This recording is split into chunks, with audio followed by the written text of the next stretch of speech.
Приветствую вас, друзья! С вами Саныч. И сегодня в этом видео мы будем продолжать ремонт Honda Dio 27. Будем собирать двигатель с самого нуля.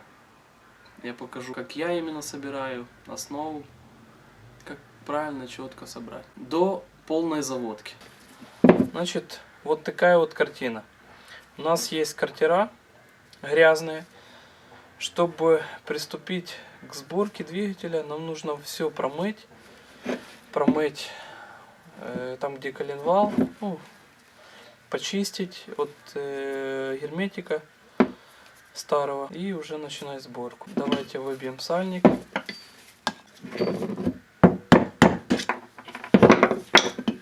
Выбьем подшипник.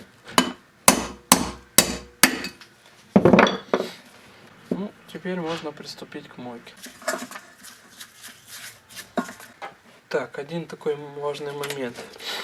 Повынимаем направляющие, чтобы нам было удобно работать. И канцелярским ножичком прочистим стык, где соединяются два картера. Очищаем от старого герметика, слегонца.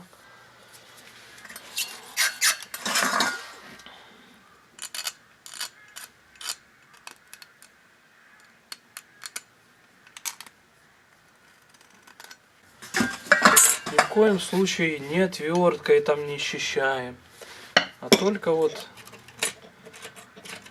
ровненьким ножичком, новеньким, желательно. Вот.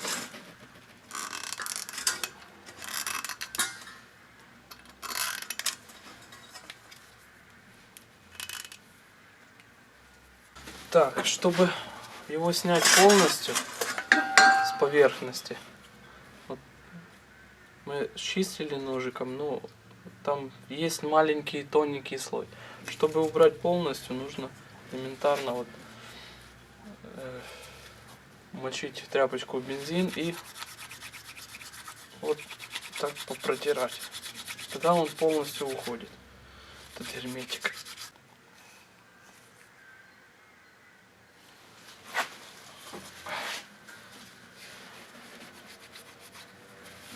Теперь нужно соединение цилиндра и с картером тоже проверить и проделать ту же самую операцию ножичком. Если в вашем случае есть прокладка еще, то нужно ее снять. В моем случае нет. Обязательно продуваем компрессором вот это все. Чистенькой тряпочкой протираем поверхность соединения. Обязательно протереть посадочное место подшипника тряпкой. И там, где садится сальник. Вот здесь. Все, вот у нас один уже есть картер правый. Этим немножко будет сложнее, потому что он большой. Сразу же удалить ножичком герметик.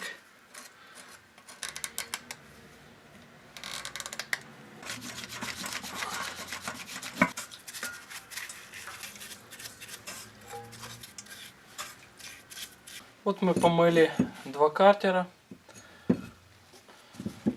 Продули, протерли тряпочкой.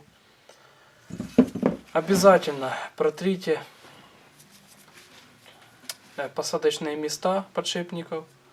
Вот. Ну и соединительная плоскость картеров.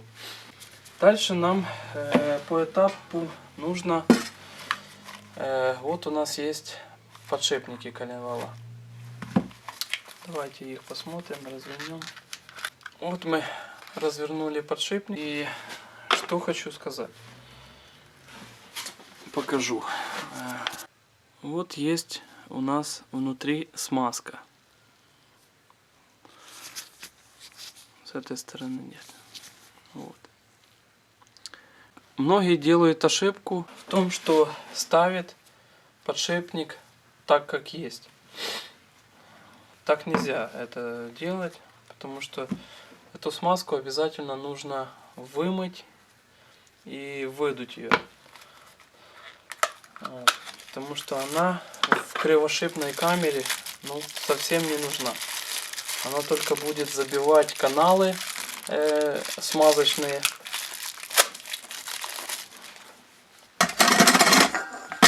Вот. Так что мы обязательно ее нужно вымыть.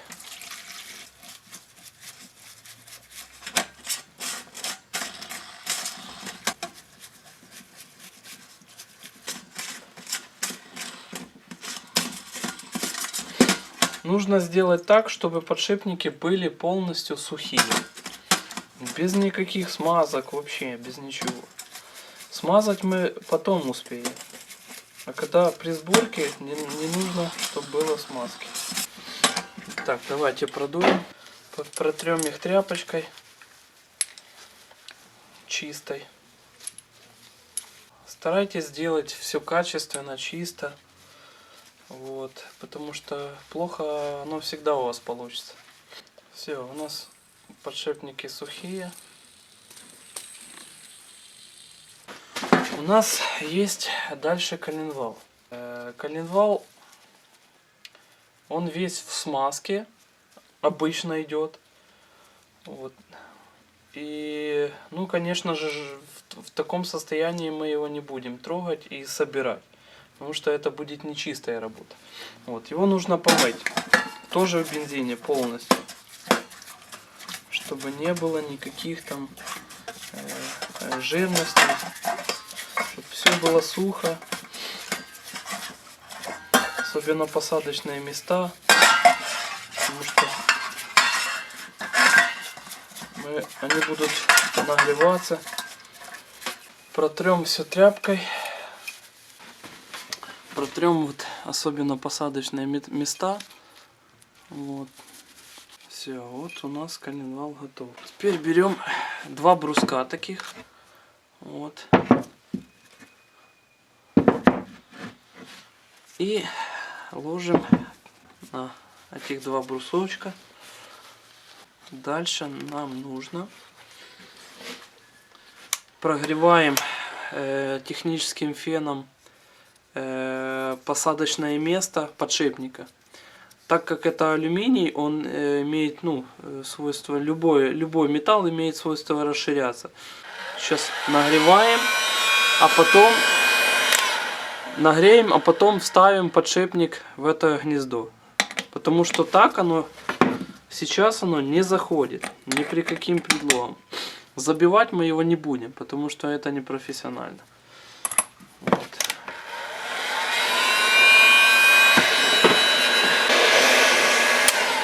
Вот мы прогрели и теперь вставляем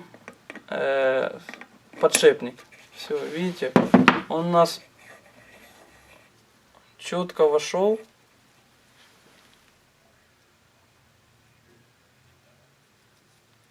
Сейчас начнет охлаждаться. Все, вот теперь он уже не крутится, то есть его уже зажало.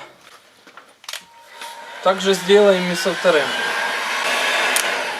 Также вставляем и в этот картер подшипника. Все, он уже остывает.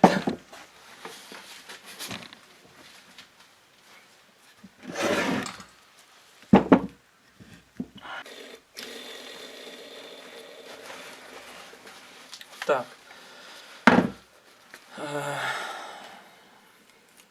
Теперь нагреваем подшипник, внутреннюю обойму и вставляем потом коленвал туда.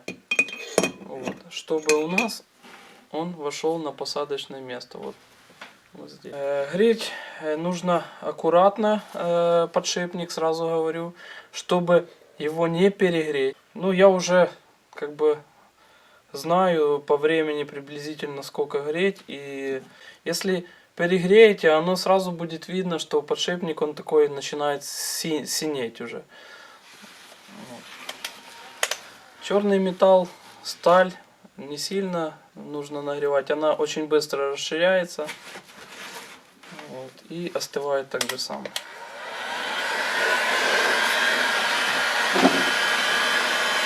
Нужно сразу приготовиться, взять в руки коленвал. Скажу сразу, что не забудьте посмотреть, где у вас сторона зажигания, а где сторона вариатора. Сторону вариатора мы сейчас вниз туда. Это все нужно делать очень быстро.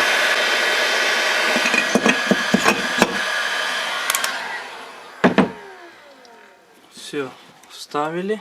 Пару секунд, пускай она схватит. Можно прокрутить и посмотреть, не виляет ли коленвал. Ровненько все, не виляет. Супер.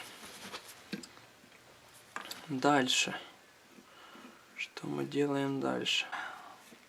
Возьмем тряпочку и протрем посадочное место. Сразу скажу, что не забудем ставить направляющие вот на малый картер, чтобы меньше они выглядывали. Вот. Видите? Потом возьмем болты на магните, которые у нас были прикреплены. Вот. У нас 6 болтов должно быть. Возьмем, промоем их. Нужно сразу вот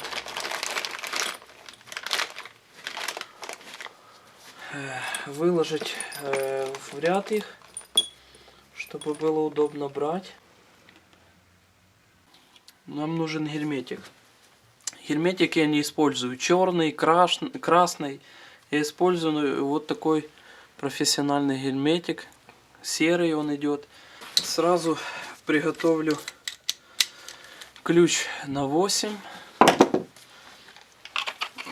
Шуруповерт с битой на 8 под ключ. Чтобы мы могли все быстро закрутить.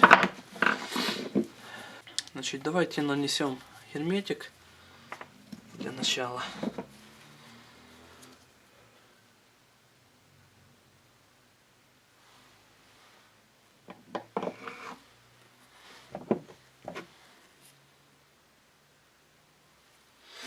Наносить нужно аккуратно и немного его.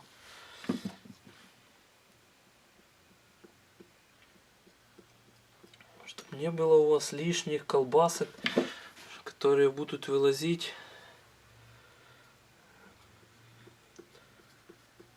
из-под соединения.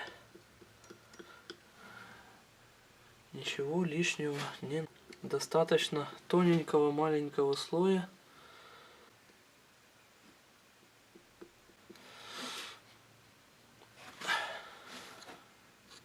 Вот. Совсем чуть-чуть. Берем вот этот картер.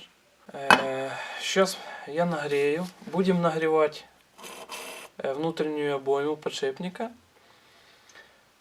Нагреем до определенной температуры, и мы быстро начнем одевать. Вот. Это все нужно сделать очень быстро, чтобы мы одели подшипник, пока он еще не охладел до того момента, когда начнет зажимать коленвал.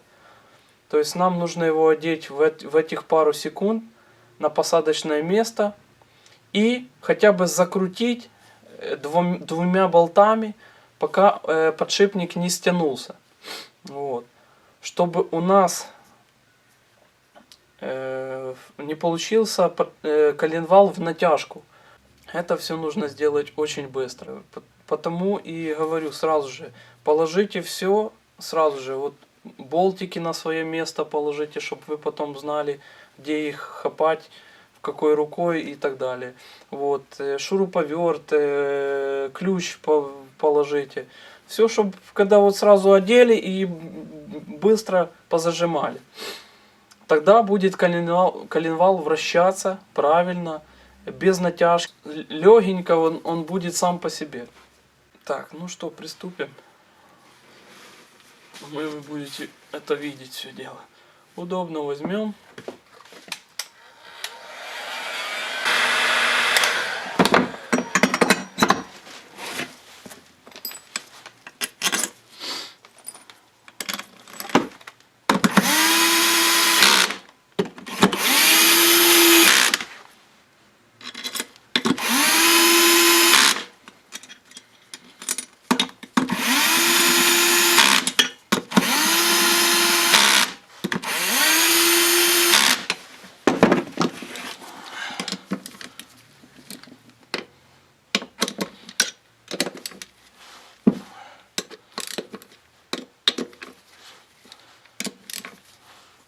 Зажимаем хрест-навхрест.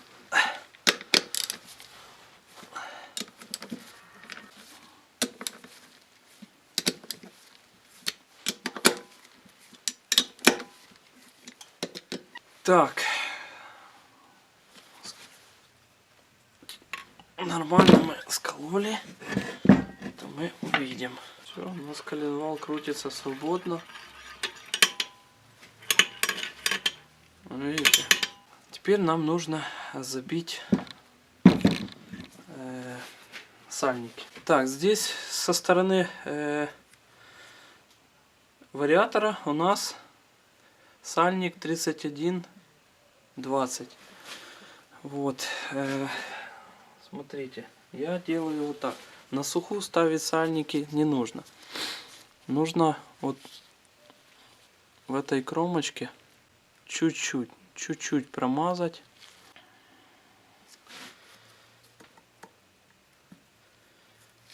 И можно забивать. По кругу, по чуть-чуть.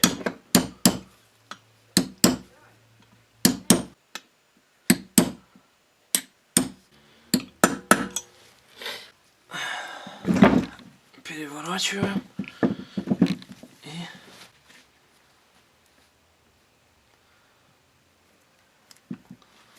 У меня есть вот такое приспособление, такая наставочка, и я ей сейчас воспользуюсь. Все, вот есть такой вот бортик, вот этот бортик, он доходит и он дальше не забивает сальник. Вот мы скололи двигатель, это уже у нас есть основа. Теперь нам нужно цилиндр поставить, поршневую. Давайте.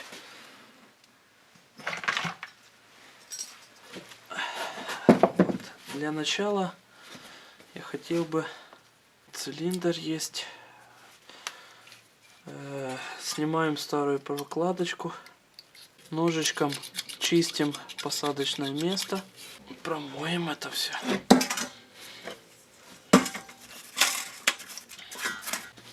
Ставим новую прокладочку, почистим поршень. Это не наждачка, это такой кухонная, как сказать, для чистки кастрюль. Нужно вынять палец и все смазать.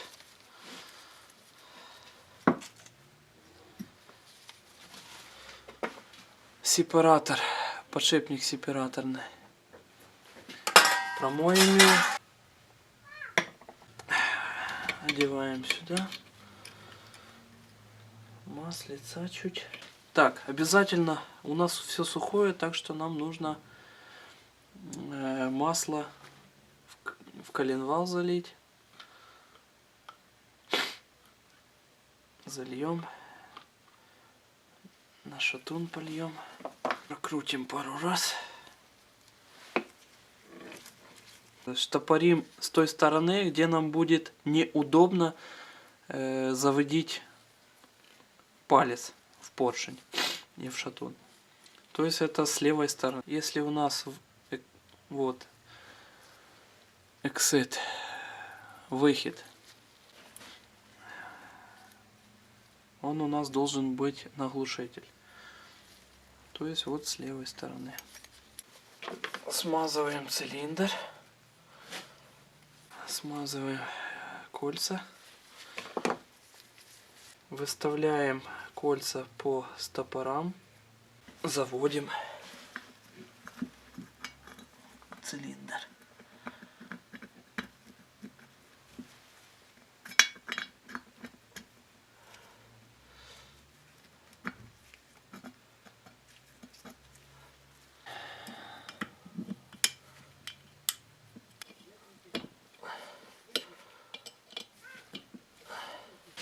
Не забудьте заштопорить сразу же.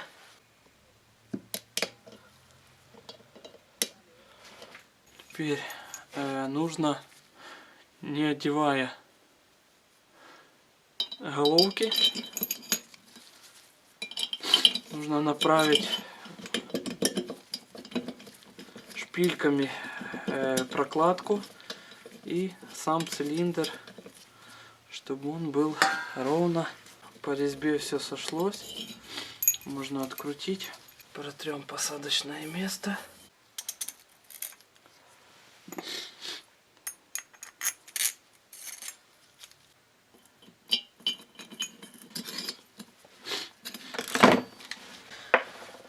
Ключиком на 10.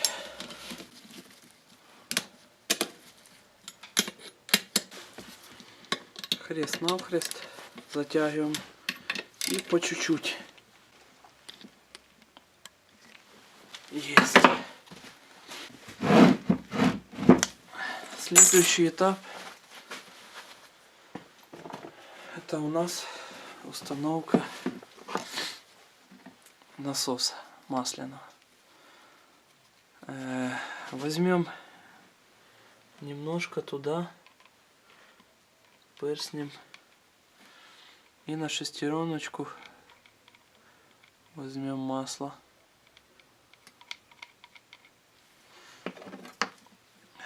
Можем чуть резиночку протереть маслом, чтобы хорошо вошло. И уже заводим.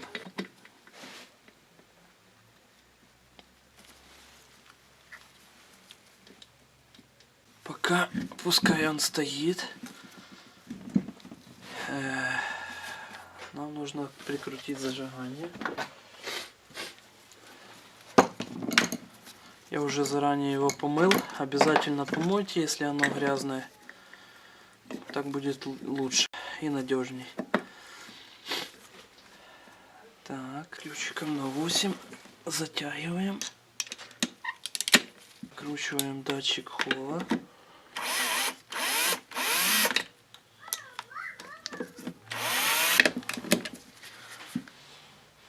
Устанавливаем стопорное кольцо. Устанавливаем магнит. Смотрим, чтобы шпоночная канавка в магните совпадала с самой шпонкой. Это обязательно.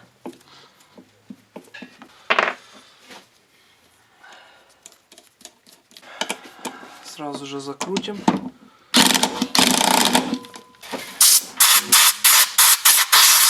Так. Не забываем про массу.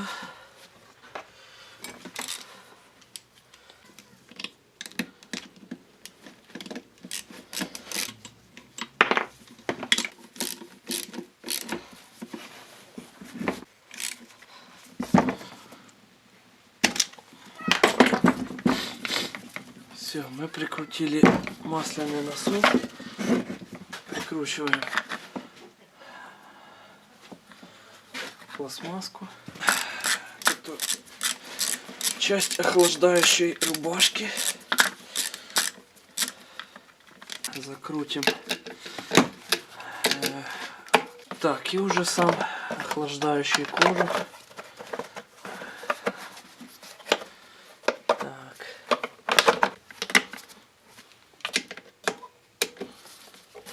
прикрутим карбюратор. Наводим болт. И этот сюда. Одеваем.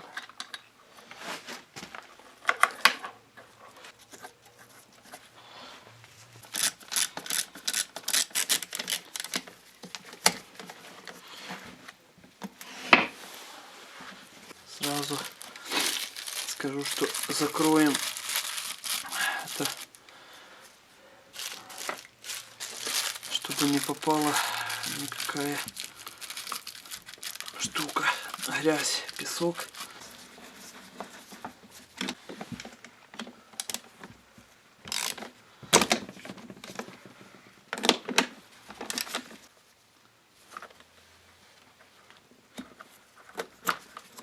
Так, ну что, у нас двигатель собран, в принципе. Осталось только еще там систему трансмиссии сделать, там вариатор, ремень.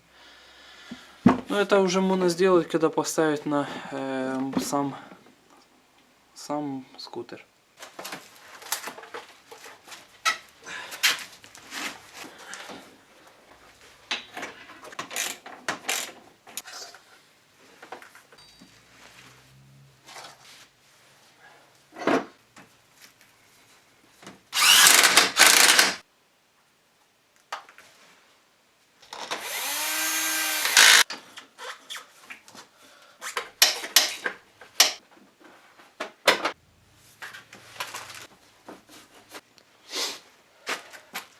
Так, ну что, мы уже собрали полностью все, сложили движок, поставили.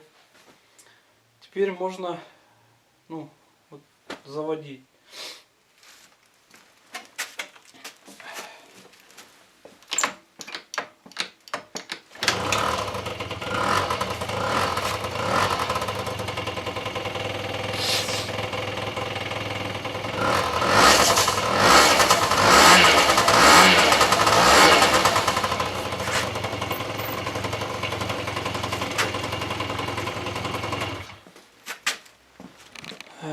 Нужно, чтобы двигатель еще поработал на маленьких оборотах, чтобы сальники, коленвала протерлись. Вот. И тогда оно все будет мягко работать. Вот. Давайте еще раз заведем.